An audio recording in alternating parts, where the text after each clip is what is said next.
नमस्कार स्वामी भक्तांनो, स्वागत आहे तुमचं पुन्हा एका नवीन व्हिडिओमध्ये. जय जय श्री स्वामी समर्थ. स्वामी भक्तांनो, तुम्ही कधी अनुभवलंय का की सर्व काही व्यवस्थित सुरू असतं, परंतु अचानक तुमच्या घरामध्ये भांडणं वाढू लागतात, व्यवसायामध्ये नुकसान होऊ लागतं, लहान मुलं तुमच्या घरामध्ये सातत्यानं रडू लागतात आणि तुमचं मन बेचैन राहतं आणि कुठलंही काम तुमचं पूर्ण होत नाही. तर अशा वेळी अनेक जण म्हणतात की दृष्ट लागली असावी, परंतु खरंच दृष्ट लागते का? आणि जर अशी भावना वाटत असेल तर ती काढण्यासाठी आपल्या परंपरेत कोणकोणते उपाय सांगितलेत, तर आजच्या व्हिडिओमध्ये आपण हेच जाणून घेणार आहोत. तर आता सगळ्यात पहिल्यांदा जाणून घेणार आहोत की दृष्ट म्हणजे काय. तर भारतीय संस्कृतीमध्ये हजारो वर्षांपासून दृष्ट किंवा वाईट नजर याबद्दल विविध समजुती आहेत. जेव्हा एखाद्या व्यक्तीचं सुख, यश, सौंदर्य किंवा प्रगती पाहून मत्सर किंवा तीव्र नकारात्मक भावना निर्माण होतात, तेव्हा त्याचे वाईट परिणाम आपल्याला जाणवू लागतात आणि त्याला आपण दृष्ट म्हणतो. तर आता दृष्ट लागल्याची काही लक्षणं आपण पाहू शकतो.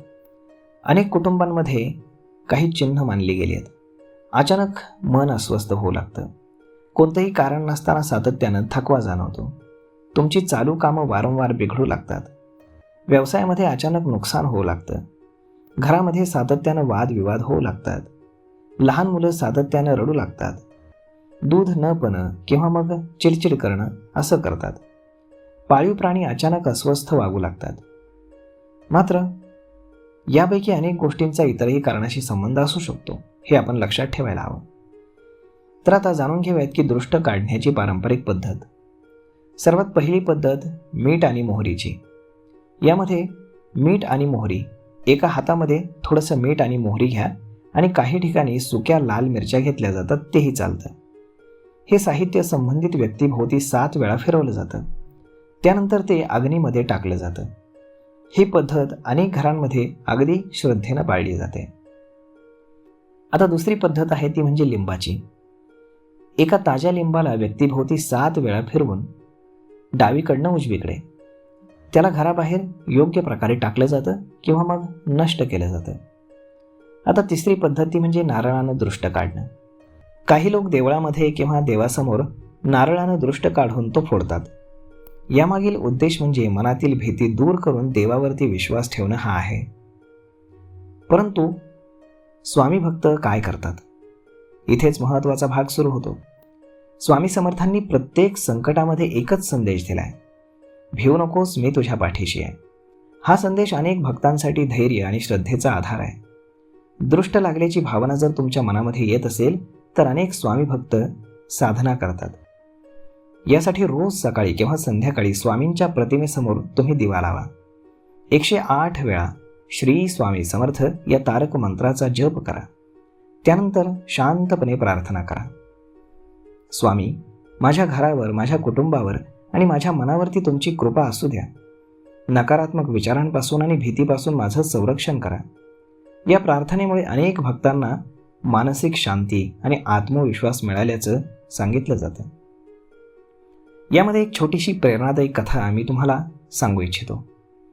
एका गावामध्ये स्वामी समर्थांचे एक भक्त राहत होते. त्यांना व्यवसायामध्ये सातत्यानं नुकसान होत होतं, म्हणून घरातील लोक म्हणू लागले की तुला दृष्ट लागली. पण त्या भक्तानं भीती न बाळगता दररोज स्वामींचं नामस्मरण सुरू ठेवलं. त्यानं आपले प्रयत्न थांबवले नाहीत आणि हळूहळू त्याचं मन शांत होऊ लागलं. निर्णय अधिक स्पष्टपणे तो घेऊ लागला आणि व्यवसाय पुन्हा मार्गावर आला. ही कथा आपल्याला एक महत्त्वाचा संदेश देते. श्रद्धा आपल्याला धैर्य देते, परंतु त्याचबरोबर योग्य कृती आणि सातत्य ठेवणंही तेवढंच आवश्यक आहे. तर आता तुमच्या घरामध्ये जर सकारात्मक ऊर्जा ठेवायची असेल आणि दृष्ट लागण्यापासून वाचायचं असेल तर काय करावं? दररोज त्यासाठी देवपूजा करा, नामस्मरण करा, तुमचं घर स्वच्छ ठेवा, राग आणि मत्सर कमी करा, गरजूंना मदत करा, अन्न वाया घालवू नका, पालकांचा आणि गुरूंचा आदर करा. अनेकांच्या मते अशा सवयींमुळे घरातील वातावरण अधिक उत्साहवर्धक राहण्यास मदत होते. मित्रांनो, अशा पद्धतीनं हे सर्व उपाय परंपरेचे भाग आहेत, परंतु सर्वात महत्त्वाची गोष्ट काय, तर तुमच्या मनातील भीती काढून टाकणं. स्वामींवरती श्रद्धा ठेवणं, सत्कर्म करणं, प्रामाणिकपणे मेहनत करत राहणं आणि सतत नामस्मरण करत राहणं. जर तुम्हाला कधी दृष्ट लागल्यासारखं वाटलं तर घाबरू नका, शांत राहा आणि स्वामींचं नाम घ्यायला सुरुवात करा. योग्य कृती करा आणि आरोग्याशी संबंधित कुठलीही समस्या असल्यास लवकरच आपल्या डॉक्टरचा सल्ला घ्या. तर मग मित्रांनो, अशा पद्धतीनं हा व्हिडिओ जर तुम्हाला आवडला असेल तर लाईक करा, तुमच्या मित्रांना, कुटुंबियांना हा व्हिडिओ शेअर करा आणि अशाच आध्यात्मिक आणि उपयुक्त माहितींसाठी आपल्या चॅनलला सबस्क्राईब करायला विसरू नका. आणि शेवटी एकदा मनापासून म्हणा, श्री स्वामी समर्थ. धन्यवाद.